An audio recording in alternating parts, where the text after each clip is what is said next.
Buenas tardes, en el capítulo de hoy voy a estar acompañada de dos grandes amigos y colegas y juntos vamos a dialogar un poco, a debatir, dando nuestro punto de vista acerca de la lección 12 de Arate Mariño, el sistema educativo y su laberinto, la crisis, las reformas y un nuevo punto de partida. Para iniciar me gustaría comenzar con la pregunta: ¿qué significa pensar históricamente? Ya sabemos que pensamos el tiempo, que somos sujetos, que formamos parte de la historia.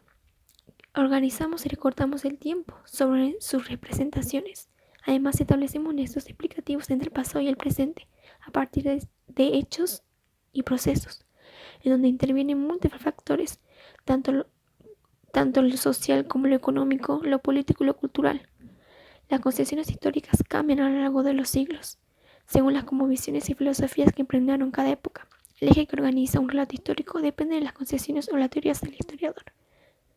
La relación de los enfoques historiográficos y nuestra subjetividad permite establecer las relaciones y pensar las problemáticas en educación. Los hechos reconocidos como significativos son considerados históricos, forman parte de un proceso, cobran sentido en un marco interpretativo donde el historiador encuentra los hechos que busca desde las reglas de su oficio e interrogantes de su propio presente. La marca subjetiva es un instrumento de todo pensamiento histórico. Ahora bien, entonces podemos decir que pensar históricamente nos ubica en nuestra propia biografía, comprende cómo es el presente fuera el pasado, en busca de un espejo en el cual mirarse. Al preguntarnos sobre la historia de la educación en Argentina, ponemos en diálogo las propias experiencias, debates y tradiciones. Es importante desde el rol docente la revisión de los materiales, los enfoques empleados en la relación con nuestros procesos. Además, somos conscientes que los discursos hegemónicos abiertos en historia argentina están sujetos a impugnaciones y cuestionamientos. Los enfoques interpretativos problematizan la historia de la educación, construyendo nuevos objetos de la educación, nuevos estudios e investigaciones, analizando la pedagogía desde la multiplicidad de relatos. Ahora bien, podemos decir que todo esto inicia con la crisis del sistema educativo en Argentina. Esto comienza a expresarse alrededor de las dificultades para poder enfrentar los problemas educativos. Creado la etapa democrática, se expresaba las dificultades para elaborar respuestas efectivas ante los desafíos que se planteaban a una sociedad que estaba emergiendo en el momento más traumático de su historia. Además, se evidencian los cambios políticos y culturales del fin del siglo. Todo esto inicia en el año 1983 con el retorno de la democracia, con el electo presidente Raúl Ricardo Alfonsín, que asumió la etapa de transición democrática. El presidente anunció durante sus primeros años de gobierno la detención de los miembros de la Junta Militar y buscaba la justicia. Decía que tenía que haber justicia por todos los horribles crímenes cometidos durante esta dictadura. En el ámbito educativo, este sistema estaba caracterizado por la discriminación, el autoritarismo y la segmentación entre las trayectorias escolares de los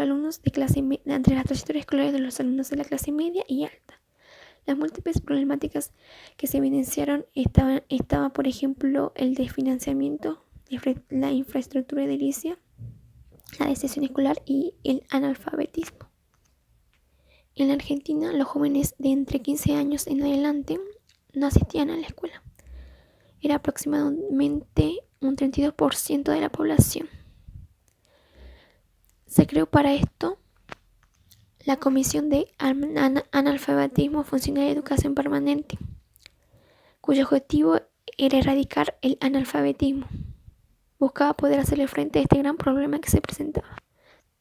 El plan educativo se estructuró en base a varias líneas de acción. En primer lugar tenemos las universidades reabiertas y docentes reincorporados. Por ejemplo, la Universidad de Luján, que fue clausurada durante la dictadura, fue reabierta el 30 de julio de 1984. Durante ese año y hasta 1988 se realizaron concursos docentes. Además se incorporaron los que habían sido expulsados durante la dictadura. Durante este año y hasta 1988 se experimentó un aumento masivo de estudiantes en sus matrículas.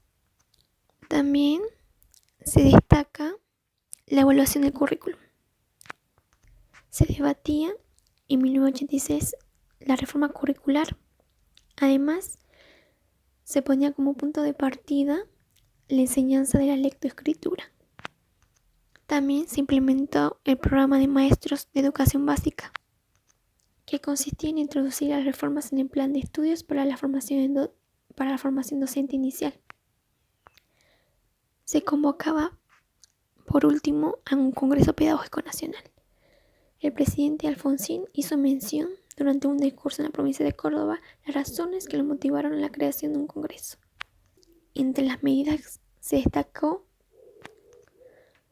destacaba crear medidas para contrarrestar la desigualdad y la segmentación educativa. Ya durante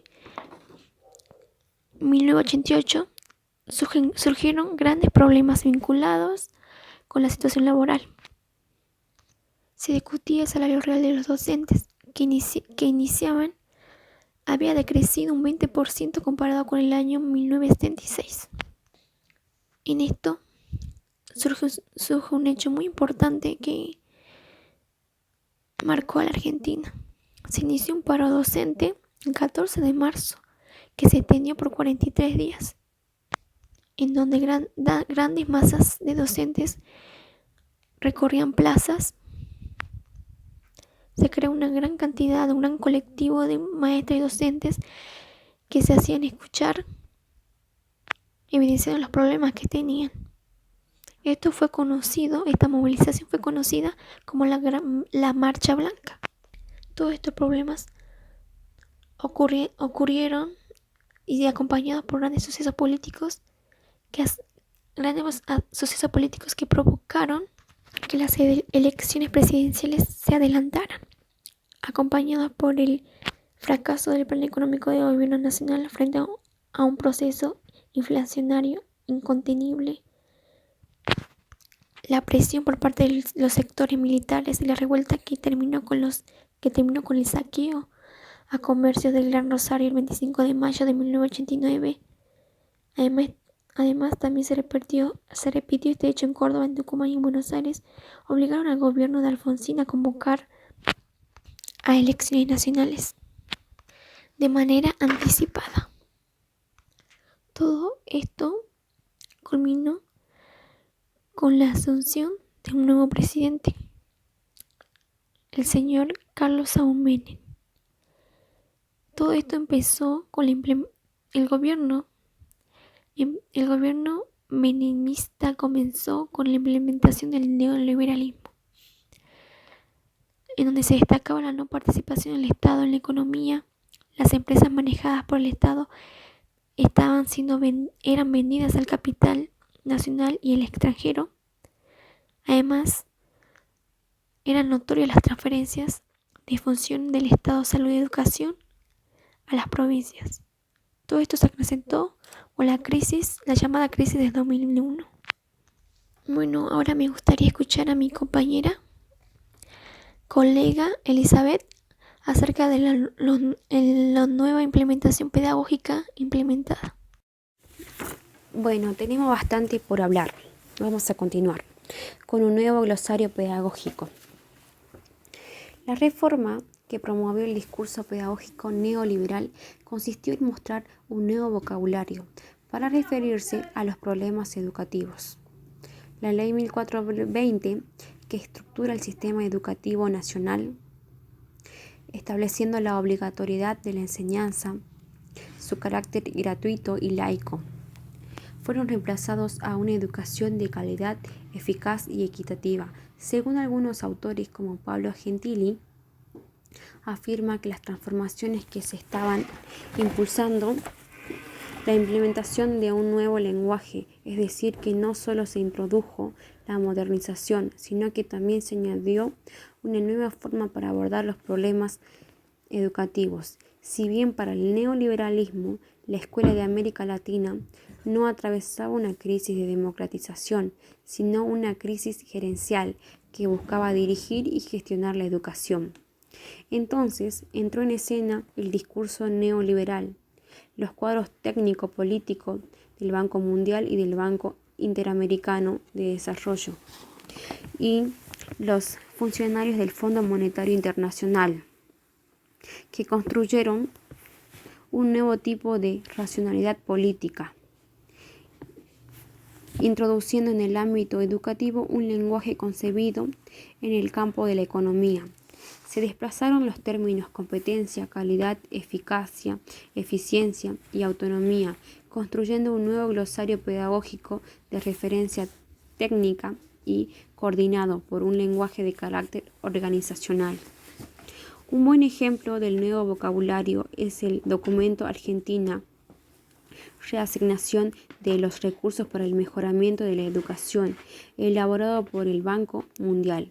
Este documento afirma que el problema principal no consistió en el acceso a la oferta educativa, sino en las desigualdades que esta oferta distribuía a los sectores sociales.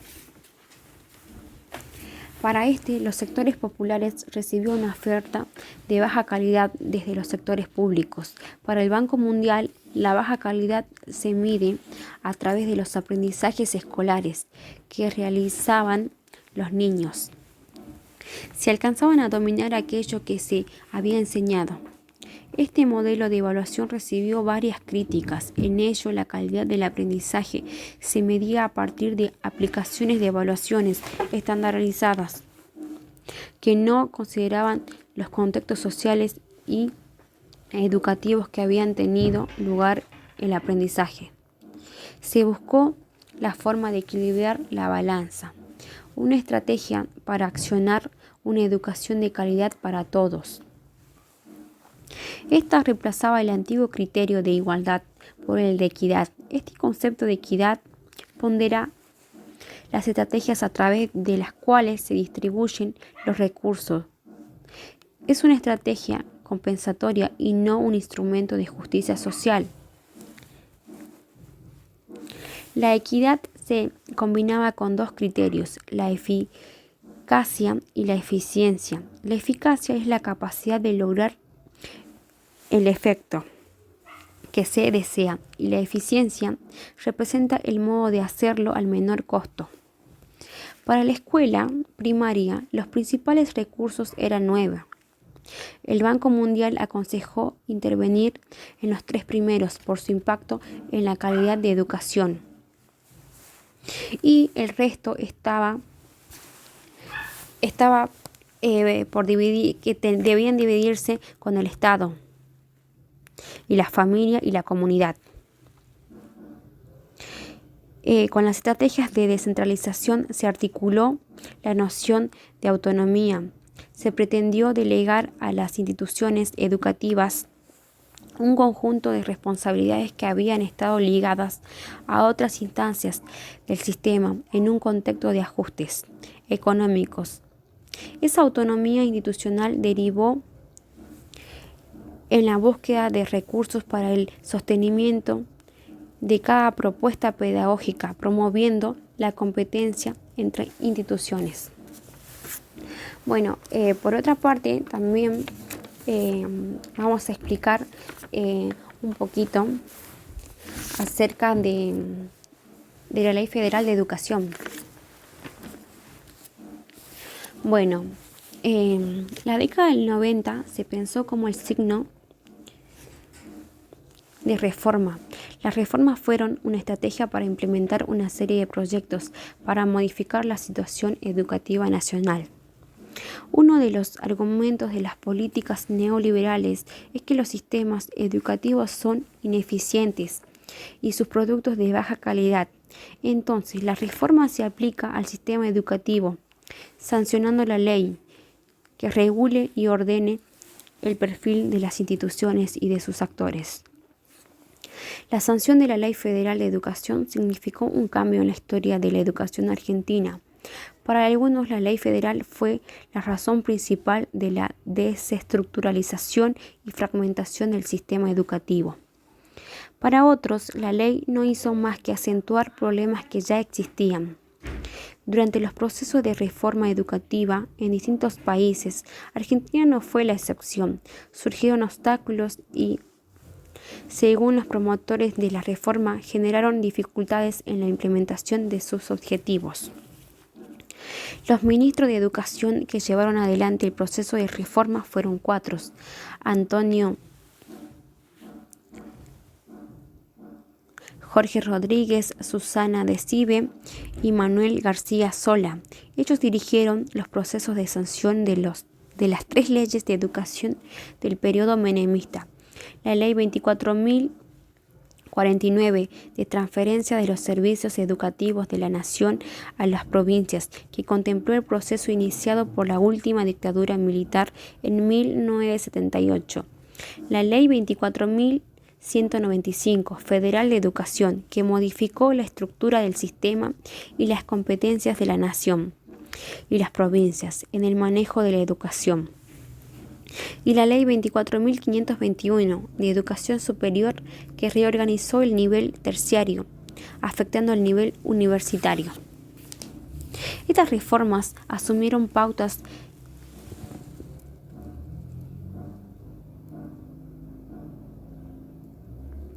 y lineamientos de los organismos internacionales. Se puede distinguir dos ciclos de su implementación. El primer ciclo de reforma se orientó a la reestructuración de los sistemas educativos. El segundo ciclo de reforma fue precedido por una evaluación orientada a medir el éxito de las reformas estructurales. La obra de la reforma institucional puso en marcha el segundo ciclo de reforma para efectuar las reformas adicionales. Lo que evaluó fue que el primer ciclo como fracaso.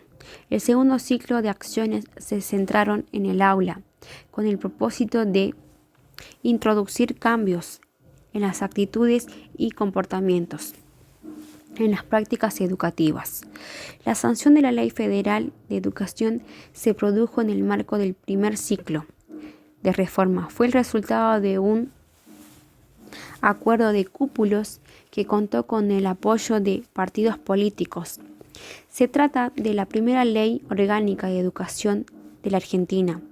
Regula la estructura académica del sistema educativo desde el nivel inicial hasta el universitario.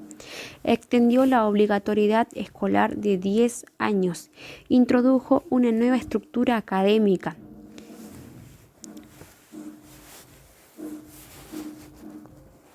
Instituyó el nivel inicial de un modo similar al anterior, pero haciendo obligatoria la sala de 5 años.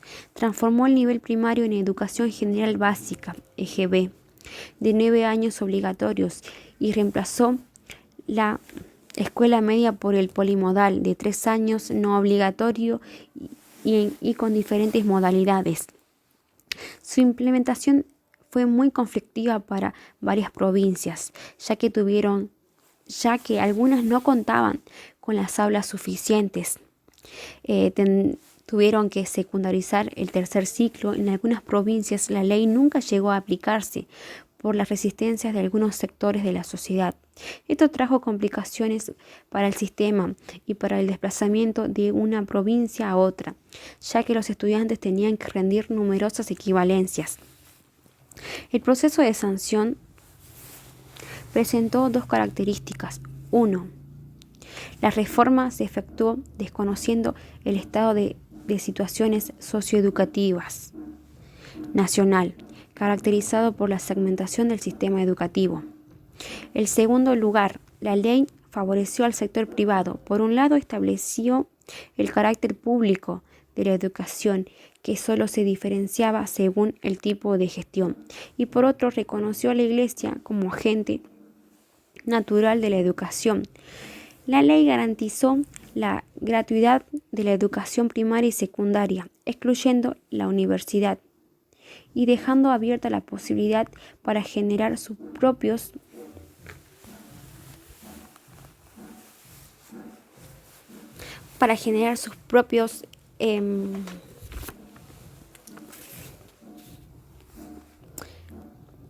ingresos para poder sostenerse.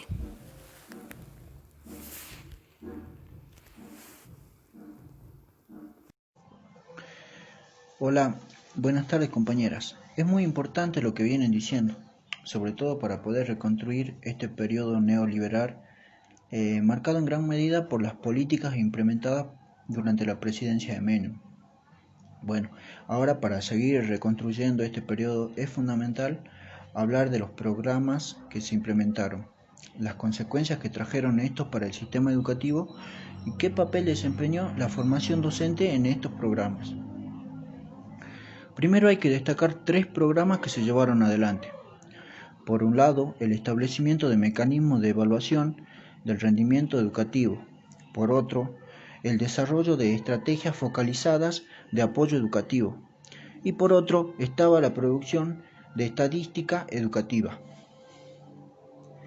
Bien, estos programas sirvieron para controlar y transformar la relación del Estado Nacional con las escuelas e instituciones. Además, introducieron cambios en el rendimiento educativo de los alumnos, por lo que también se vieron afectadas las metodologías de trabajo docente. Debido a estos sucesos que se estaban dando en las escuelas argentinas, se creó el Plan Social Educativo, que estaba formado por programas que beneficiaban a los estudiantes y maestros. Ayudaron a la capacitación y actualización de todos los docentes. A esto hay que sumar una nueva propuesta curricular y las políticas que fueron destinadas a la formación docente. Esto supuso modificar los contenidos escolares que se debían enseñar durante la educación básica y la formación docente.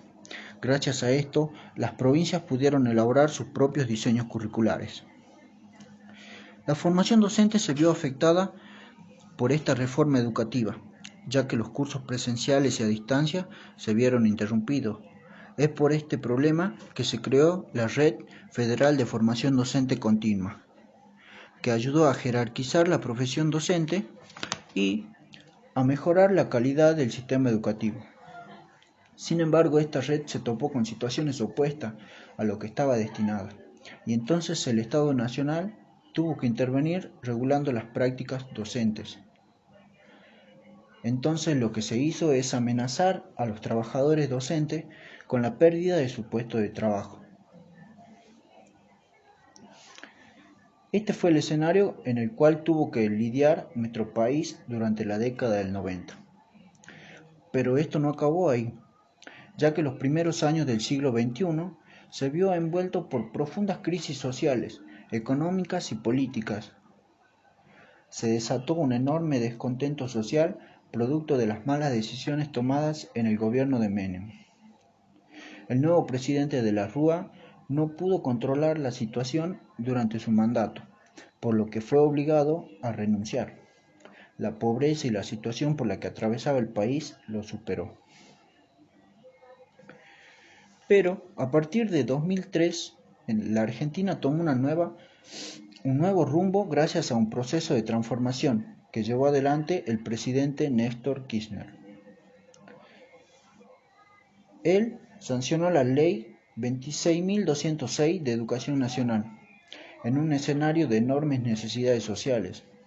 Además, sancionó otras leyes destinadas a regular situaciones más específicas, como la educación técnica, la educación sexual integral, entre otras. En 2004 ya se comenzaron a ver consecuencias positivas de este nuevo gobierno, aumentando la cantidad de escuelas, docentes y alumnos. Por ejemplo, en el nivel inicial aumentó un 37% de alumnos comparado en el año 1994 y el año 2007. La Ley de Educación Nacional lo que hacía era otorgarle a la educación un derecho social, dejando de lado la idea de educación como mercancía. Esta ley promulgada por Kirchner era muy favorecida, es muy parecida a la que había propuesto hace años el peronismo, ya que sus bases estaban sobre la noción de justicia social. Esta ley le dio un gran protagonismo a la educación estatal y fomentó a que la sociedad civil formara movimientos sociales y organizaciones estudiantiles, creando espacios educativos populares. Esto sirvió en gran medida a la comunidad, ya que promovía la formación de las clases populares. Hoy en día podemos decir que el legado de Kirchner aún sigue vigente o que está en desarrollo, pero sería imposible descifrar con exactitud nuestro futuro, más por la situación que está atravesando nuestro país y el mundo entero. La pandemia ha instalado una gran incertidumbre en todos los ciudadanos y sobre todo en el plano educativo. El gobierno kirchnerista sentó las bases de una nueva organización social y económica en Argentina. Por ejemplo, la asignación universal es una medida fuertemente inclusiva en donde se puede ver de alguna manera el pensamiento de dicho gobierno. Para ir terminando esta grata conversación con mis compañeras y colegas, me gustaría decir, claro que teniendo en cuenta lo que ya venimos hablando, que nuestro futuro está lamentablemente condicionado por los distintos gobiernos que elegimos, pero aún así no nos determina, porque somos nosotros quienes tenemos la decisión de direccionar nuestra vida social y económica. Los gobiernos están para regular, no para determinar. Así que me gustaría que nos fuéramos con esta idea. Gracias.